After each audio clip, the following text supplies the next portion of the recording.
Now, let's get straight to it, because Richard Tice is a man we always like to talk to, and we were going to talk to him a bit earlier in the week. We're going to talk to him today, though, because there's lots to say. Businessman, of course, chairman of the Reform UK Party, which has been self-confessed and self-set up as the party against these lockdowns. Richard, a very good morning to you. Good morning to you, Mike, and I'm glad that neither you nor me are in our pajamas.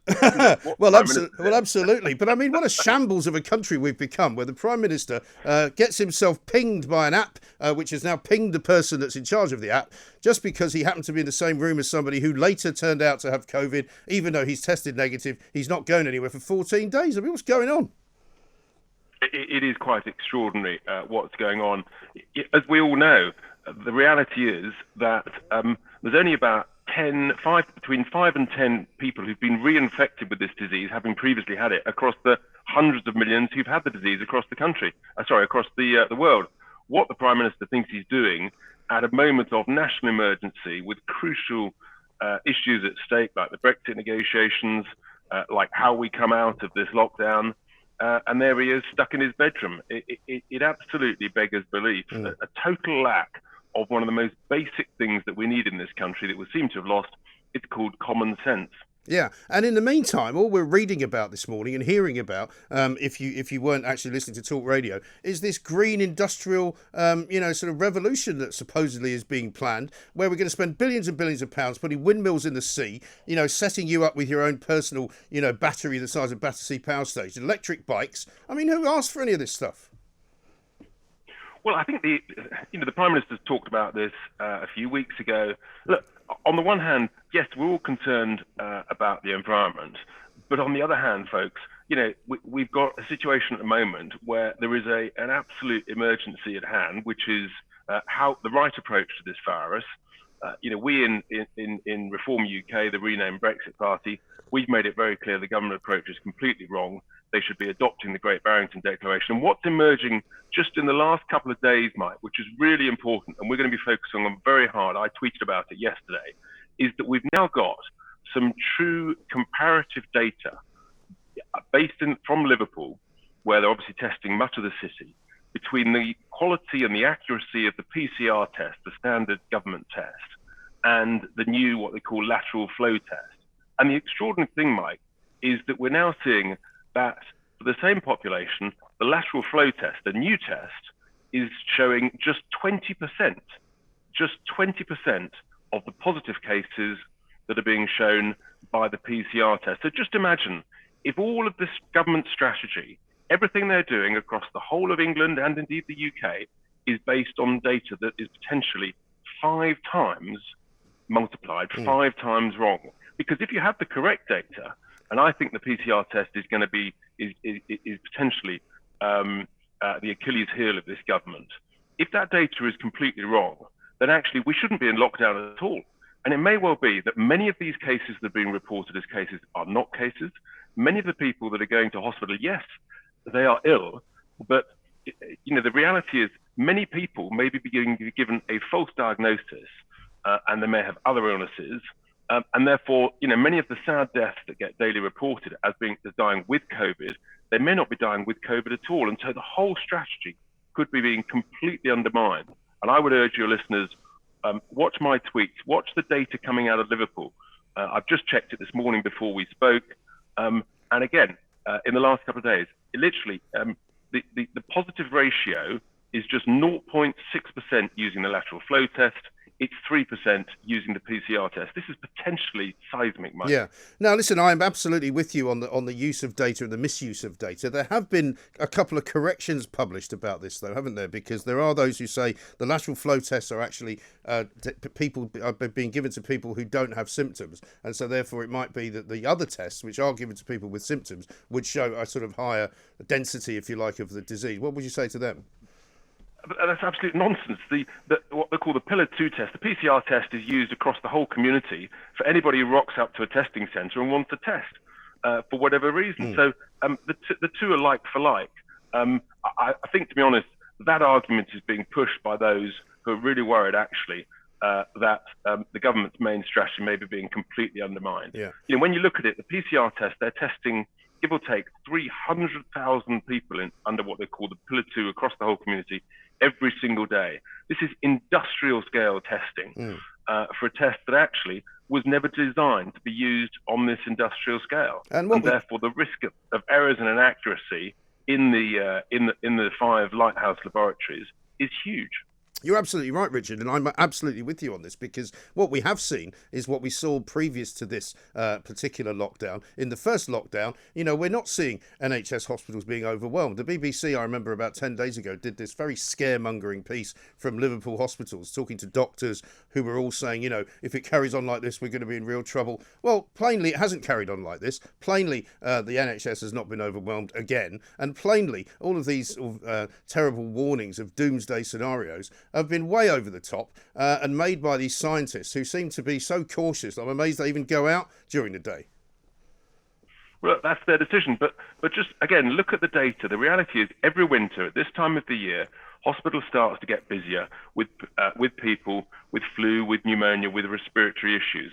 And the quantity of people occupying beds across the country is no different really to a normal year. Likewise with ICU. ICU units generally run what they call hot at 80, 85, 90%, with incredibly high trained staff. So, and then when you look at the total number of all the sad deaths, Mike, since June, there's basically no excess deaths in the UK. It's in the margin of error. It's just over 2% more than the 5-year average. And again, the data doesn't lie here. If you haven't got an excess number of people sadly dying, then what's going on? Maybe all of these people who are sadly dying with COVID, just imagine if many of those actually haven't had COVID at all. They've had an inaccurate test. They've died sadly of frailty of age or flu or pneumonia. They're being put down in COVID, and tens of thousands of businesses are being destroyed. Millions of jobs are being destroyed. The government's national debt's going through the roof. Mental health is soaring. Suicides are soaring. All of this could be based on totally flawed data. It is truly shocking.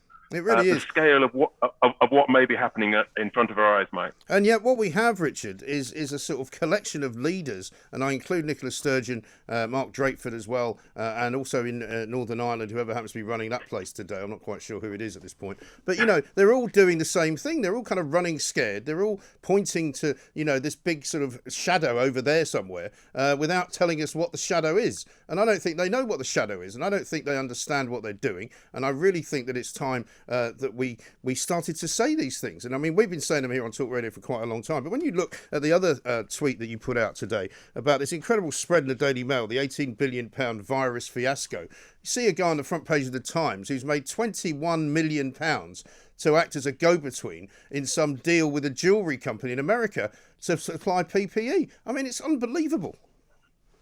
It absolutely beggars belief. I read that Daily Mail thing pretty early doors, and it made me sick to the core. Yes, at the time, orders had to be placed very quickly. But, some people were doing the right thing, and they were basically saying, look, I'll come in, I'll get it sorted. This is the cost. Give me a small sort of what they call cost plus for getting it sorted. Yeah. Those are what I call true patriots. Yeah. The people who've basically tried to skim and scam and rip the taxpayer off at a time of national emergency. I mean, frankly, they shouldn't sleep at night for the rest of days. No. What they've done, I think it's absolutely disgraceful, and I'm quite sure there will be a day of reckoning. This sort of cronyism that we're seeing around the Conservative government, it has a nasty whiff about it, and I think that smell is going to continue to grow, and we're going to see a nasty, turgid, rotting corpse emerging. Yes, I think you're right. But of course, the big question is, Richard, what can we do about it? Because, you guys, when you were the Brexit party, you managed to make a great deal of things happen, and much change as a result was what we saw, because we've now left the European Union, or at least we hope to be. We'll talk about Brexit in a second. But we've got the Labour Party, run by a guy who can't even stop the anti-Semite sort of Prince of Darkness from coming back in.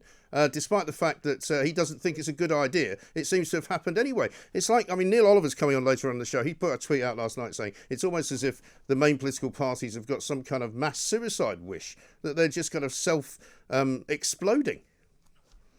Well, we at Reform UK, we're going to offer the electorate an alternative, a serious, credible alternative at the elections next May. We've had over 3,000 people say they want to stand for us across the regional elections, the local elections, police and crime commissioners. So we're going to offer a serious alternative. But you're absolutely right.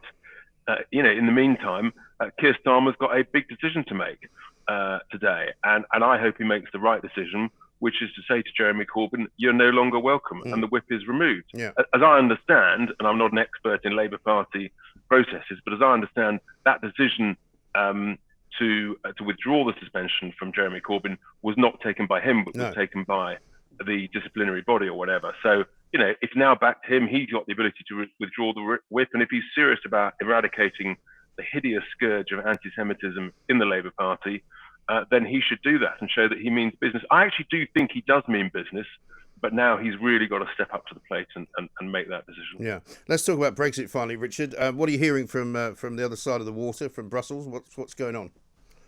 All the usual noise and bluster as we've heard for months and indeed years. And look, we've always known it was going to be at the sort of 1 minute to midnight. That's the moment when actually the final deal is going to be done. So far, so good. David Frost, our chief negotiator, is holding his own. What I think we're extremely anxious about, and Nigel's talked about this as well, is that Boris, in his weakened pajama state, tucked in his bedroom, he just wants to get problems off his desk, and that he bottles it at the last minute. And if he's tempted to do that, then I would say to Conservatives advising him and to the Prime Minister, you might try that, but we will not let you live it down. Because there is, despite everything going on, it's even more important than ever that we have the freedom and the opportunities to use important things like state aid, to be able to get rid of the daft EU regulations when we want to take advantage of the opportunities with things like tourism in the fishing areas, the most deprived areas, and free ports. All this stuff is so important. To be left with a sort of one arm tied behind our back, or both arms tied behind our back, that would be Brexit in name only, and we wouldn't tolerate it. It's very important to look after the fisher people, as they're referred to on Radio 4, apparently, because fisherman is apparently now sexist, so you can't say that anymore. God. For heaven's sake. Richard, listen, great to talk to you. Thanks very much indeed. Richard Tice, who is now chairman of Reform UK. The question is this, really. What are we going to do with a government that just wants to look the other way? Every time somebody points out that there are businesses failing, that there are people dying, that there are people unable to see their elderly relatives, that there are people who are committing suicide because of the strains that they are now living under because of this second tier, third tier, fourth tier lockdown business, and it is killing the economy, it is killing the country, and it is killing this government's faith from the people of this country who voted them in massive numbers. Today, Boris Johnson, the Prime Minister of this country, who has got nothing wrong with him, self-confessed fit as a butcher's dog, is actually conducting Prime Minister's questions from the inside of Downing Street because he's frightened to go out. How ridiculous have we become in this country? And I also want to know from you today, anybody who's actually voted for this green agenda, anyone who, when they put their X on the spot back in December, on the 12th of December, the day before the 13th of December, that you wanted to vote for massive batteries up and down the country, for massive windmills in the middle of the sea, for massive electric bike use, for massive electric car use, for the killing off of all fossil fuels, for the killing off of your diesel motor, for your inability to drive around in a van that's powered by petrol. All of these things, I don't believe anyone voted for. If you could find me someone, there may be a box of chocolates in it for you.